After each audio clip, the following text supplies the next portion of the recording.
I think he's running out of cash, or maybe people don't want to give him money. Like, who would want to get involved with this? It's interesting. There was a Financial Times story yesterday that showed that Donald Trump's, the number of contributors have dropped $200,000. If you look at this point in the cycle 4 years ago with where he is right now, he has lost already 200,000 donors. Why do you think they don't want to pay his legal bills? They don't trust that he won't use the money for his legal bills? Well, there's a lot of legal bills. I think I think there is the understanding that if they're giving him money, they're not giving him money to help whatever he says, help make America great again.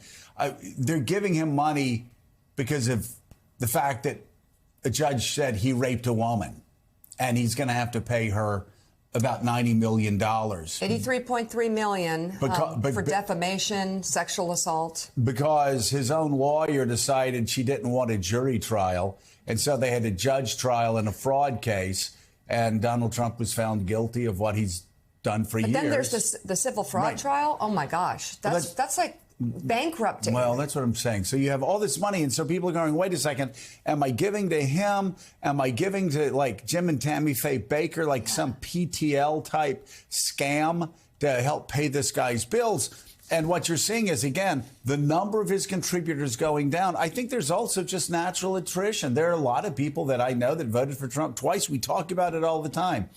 After January the 6th, after the craziness of the past couple of years, after saying that he's going to assassinate his political rivals if he wants to, and nobody can do anything about it, after he's saying he's going to execute American generals, American war heroes, because they're not sufficiently loyal to him. All of this stuff adds up. And at some point, there's an exhaustion factor that sets in. And I think we're seeing it in Donald Trump's money. Well, he's burning through his donors' funds, with his super PAC spending far more in January than it brought in. As the Daily Beast reports, nearly $3 million of the overall spending was used for one purpose: to pay lawyers.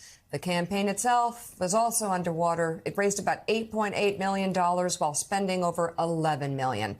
Nikki Haley, meanwhile, flashed with a sign of strength, with her campaign reporting $11.5 million in receipts last month. It is the first ever fundraising period where Haley's campaign outraised Donald Trump. Let's stop there for 1 minute. Yeah, stop right there. Let's repeat it. Nikki Haley outraised Donald Trump last month in fundraising. After all of his efforts to try and undermine her and spread gossip about her husband, and also she seems to be just plugging along there. She's going to hang in there and be the last woman standing, depending on what happens. It's probably a good gamble. You know, we have a lot more to talk about in this story, but I want to stop for 1 second and go to Sam Stein.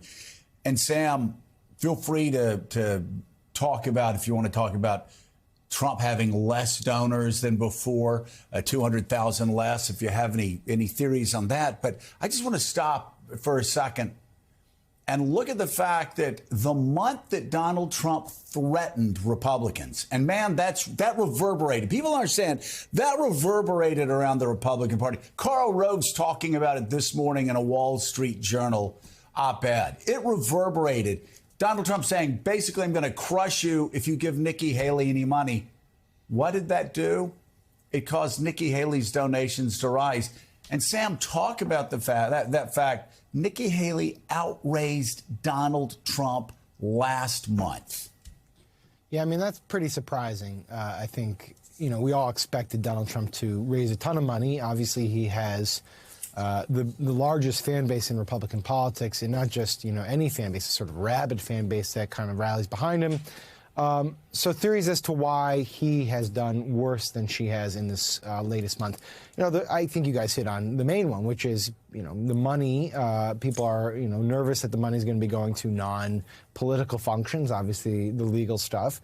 But, it's weird because obviously the polls show him doing well relative to Biden. But if you're on the ground, we followed his campaign in New Hampshire and elsewhere, you can tell, this is not as enthusiastic a run as 4 years ago or 8 years ago, you guys remember that arena in Manchester, right? In 2016, it sold out, right? To the rafters, the entire thing was sold out. I went again this cycle.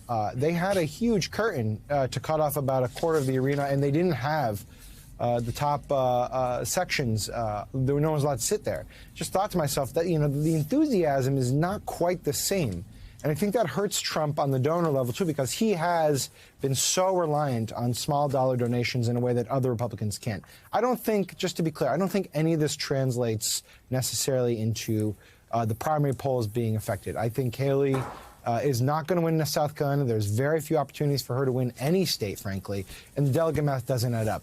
But what it does do is, to the degree she wants to continue running and continue losing these states, she can do it. Because campaigns don't end, they run out of cash.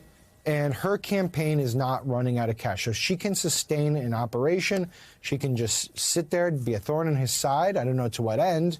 But that's what this money dynamic does do to the race. Boy, I'll tell you what, Willie, there are a lot of politicians that would love to be in Nikki Haley's position right now. I'm sure she's looking at it as a war of attrition. Donald Trump has so much in front of him. We don't know what's going to happen over the next 2, 3, 4 months between now and the convention. Anything can happen on the Republican side with all of these trials, with all of these judgments, with all of his financial woes. Anything can happen. But you look at Nikki Haley and the fact that she outraised Trump last month, and then look at Trump. And this is something people love to talk about. Oh, well, Biden's base isn't as excited as they should be. I'm pretty sure if you look at the last 7 years, just look at data, look at history, they'll get there. But with Donald Trump, the stories we don't hear are the stories that Sam just said. And that is arenas half full, venue sizes being shrunk and reduced far below where he was in 2016. He still has his diehards. There is no doubt about that. He still has a movement, no doubt about that. But that movement has shrunk, and we haven't really seen that as much in reporting as we have focus on, hey, what's the base think about Joe Biden? But right now, I mean, you look at the fact, again, Financial Times Remember his crowd size situation in the first campaign? Yeah, well, that's what we were just saying. Crowds. They were just massive. But, I don't see those pictures. But I'll tell you what freaks Trump out even more is the fact that his small donors, which is absolutely critical in campaigns, small donors have dropped by 200,000 people. 200,000 donors from this part of the campaign to about 4 years ago. Yeah, that's a staggering number you cited from the Financial Times out with a report. In the second half of 2019, Donald Trump had 740,000 donors. In the second half of 2023, so 4 years later, ahead of election year, he had 516,000 donors. Contrary to that, Joe Biden his number of donors have gone up a bunch since 4 years ago at this time. So, yeah, I mean, you're right. Donald Trump is asking his voters, asking his base to fund this self-proclaimed billionaire to fund his legal bills. That's what the money goes to. And it looks like a lot of people are saying, that's not really what I'm in this for. I don't want to give my money so that you can pay off all these more than $500 million now if you add it all up.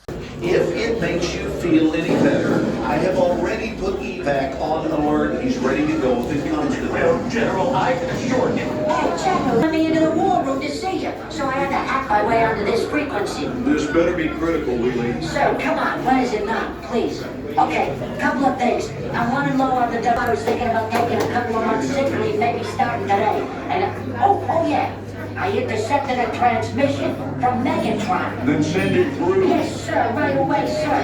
And so I was so damn weird going on the other stuff. This is your last warning, insects. Relinquish what remains of the Allspark.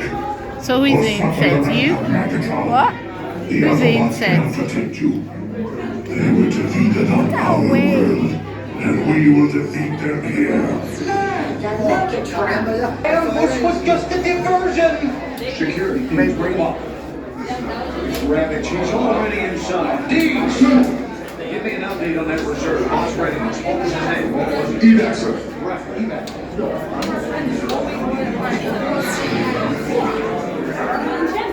right in front.